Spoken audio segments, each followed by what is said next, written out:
Bonjour tout le monde. Donc afin de vous aider à travailler seul chez vous, j'ai décidé de fonctionner de la manière suivante. Le NT étant difficilement accessible et je ne pouvant pas mettre de documents trop volumineux sur Pronote ou sur le NT, donc ce que je ferai c'est que pour vous aider, en attendant que la classe virtuelle fonctionne, mais bon ça n'a pas l'air très efficace, donc je ferai des vidéos pour vous expliquer ce que j'attends de vous pour chaque TP ou activité à réaliser. Quand cela sera nécessaire, si l'activité est facile, je ne ferai pas de vidéo. Je ne vais pas faire une correction, je vais simplement vous donner des indications supplémentaires si vous avez du mal à comprendre les consignes. Les corrections sont sur Pronote, les grilles d'autocorrection, vous avez l'habitude de fonctionner avec, donc cela ne devrait pas poser de problème.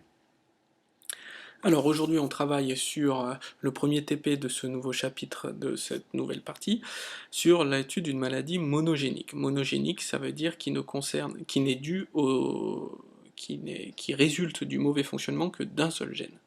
J'ai eu plusieurs fois la question sur l'activité 1 où on vous demande de déterminer l'origine génétique de 3 maladies. Certes, l'infarctus est une maladie qui fait intervenir la génétique, mais pas que.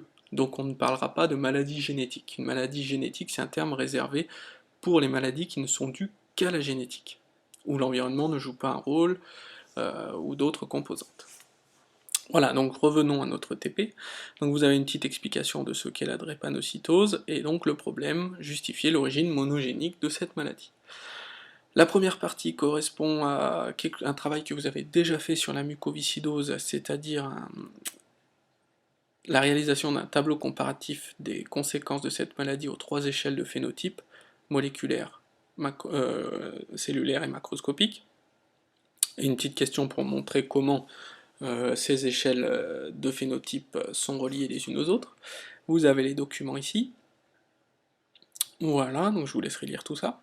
La deuxième partie, justement, c'est sur l'origine génétique de cette maladie. À quoi est-elle due? Donc là, pas de problème, document assez facile et une comparaison de séquences anagènes pour les séquences du gène et de la protéine en dessous. Voilà, donc ça je vous laisse faire, vous savez faire. Et enfin, ce qui est nouveau dans ce TP, qui était surtout l'objectif du travail, c'est l'utilisation de ce qu'on appelle une électrophorèse. Donc une électrophorèse, vous avez l'explication du principe ici, donc la mise en page a un petit peu sauté lorsque j'ai converti en PDF, mais c'est pas grave. Le but, c'est de faire migrer des protéines sur un gel chargé électriquement. Du coup, en fonction de leur charge et de leur poids, les protéines vont plus ou moins migrer. Et chaque protéine va migrer à un endroit qui lui sera propre, puisque chaque protéine a une masse et une charge typique. Et donc ça va permettre de séparer les protéines et donc d'identifier lesquelles vous possédez. Et donc dans le cas de cette famille, nous avons prélevé donc leur hémoglobine, puisque c'est cette protéine qui fonctionne mal dans cette maladie-là, qui existe sous 2 formes, la protéine hémoglobine HbA normale et HbS pour celle à l'origine de la drépanocytose. Donc vous voyez directement sur ces 2 colonnes qui sont les témoins que ces 2 protéines, différentes par la mutation qui a eu lieu, ne migrent pas au même endroit. Et donc on peut facilement savoir qui a quoi comme protéine chez tous les éléments de cette famille-là.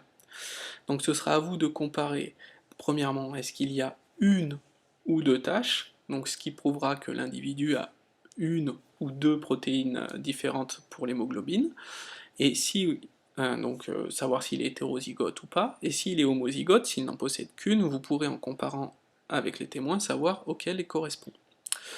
Une fois que vous avez fait ça, vous savez pour chaque individu s'il possède la protéine HbA, HbS ou les deux. Et donc vous pourrez compléter leur génotype ici. Donc on ne voit pas très bien sur cette image. Et voilà, le génotype, vous avez HB et il manque S ou A. Et comme chaque gène est présent 2 fois, on en possède donc 2, donc on peut avoir HbA, HbA, HbS, HbS ou HbA, HbS. À vous de réécrire les génotypes des personnes ici et de deviner le génotype de cet individu grâce au génotype de sa femme, de son futur enfant. Donc vous pourrez remonter à celui de cette personne, cette pièce rapportée de la famille. Voilà, donc tout ce que je peux vous dire, donc là, ah oui, pardon, et donc à partir de ça, vous devriez être capable donc de compléter l'arbre, de déterminer si l'allèle HBS est dominant ou pas, et expliquer la notion de porteur sain. Je n'en dis pas plus, à la correction c'est relativement clair. Voilà, je n'en dirai pas plus, voici ce que j'attends de vous pour ce TP. Si jamais il reste des incertitudes, je suis en train donc de...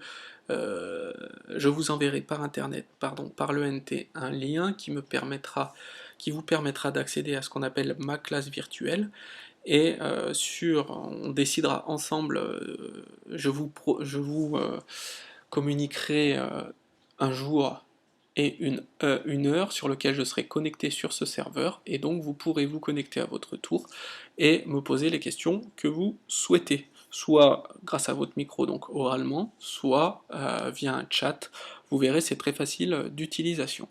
Donc je vous enverrai l'adresse, le lien internet pour aller sur ce serveur dès que je pourrai me connecter à l'ENT, et je vous communiquerai par la suite à quelle heure on pourra se parler. Allez, bon courage à vous.